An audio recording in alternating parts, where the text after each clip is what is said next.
बहुत समय पहले माधोपुर नाम का एक गांव हुआ करता था। उस गांव से कुछ ही दूर पार एक भूतिया खंडहर हवेली भी था, जिसमें हवेली के अंदर भूत, चुड़ैल और प्रेत का वास था। शाम होते ही उस भूतिया हवेली के रास्ते से कोई भी गांव वाला नहीं गुजरता था। गांव वालों में भूतिया हवेली चर्चा में रहती। अरे सोहन, गांव में तू रात को निकलने से डर लगने लगा है कि कहीं चुड़ैल हमें पकड़ ना ले। इस बार सोहन ने कहा। हाँ भाई बिरजू, मुझे तो रात में इन चुड़ैलों के सपने भी आते हैं, इनका तो कुछ करना पड़ेगा। ऐसा ये दोनों बातें करते हैं। रात होते ही भूत और चुड़ैल गांव में जाकर गांव वालों को डराते और गांव में तबाही मचाते। और जो इंसान इन्हें रात में दिखता चुड़ैल, उस आदमी को खा ले जाते। इन सब भूतों और चुड़ैलों में एक चुड़ैल ऐसी थी जो इंसानों को परेशान करना और डराना यूज पसंद नहीं लगता था। वो उन चुड़ैलों से अलग थी। भोली उस चिड़िया से बातें करते हुए कही, हम सभी चुड़ैल कितने पापी हैं, जो उन निर्दोष बेचारे गांव वालों को परेशान कर रहे हैं। हमें ऐसा नहीं करना चाहिए।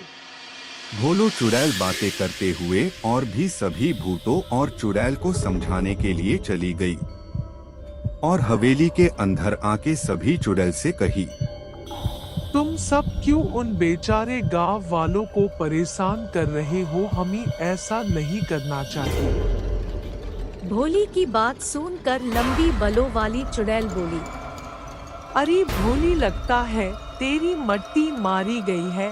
तुझे पता है तू क्या कह रही है?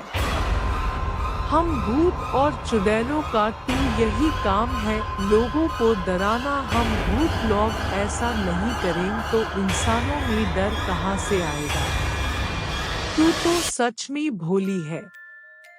भोली ने डरती हुए कहा, अगर गांव वालों ने कुछ उपाय कर दिया तो? लंबी बालों वाली चुड़ैल बोली, तू डर मत, ऐसा कुछ नहीं होगा। एक बार जंगल से एक गांव वाला घर को जा रहा था।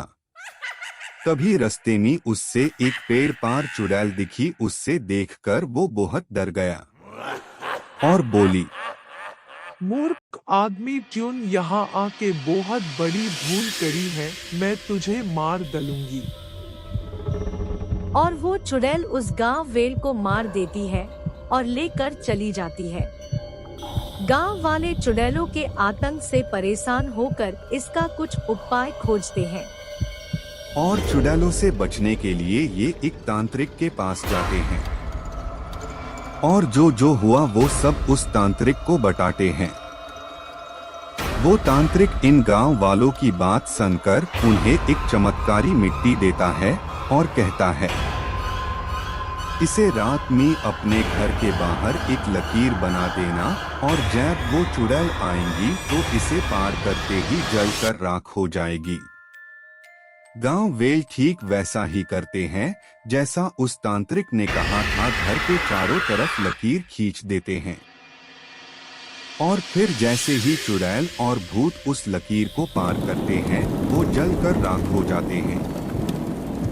और ये सब दूर खादी भोली चुड़ैल देखकर जोर से हंसती है।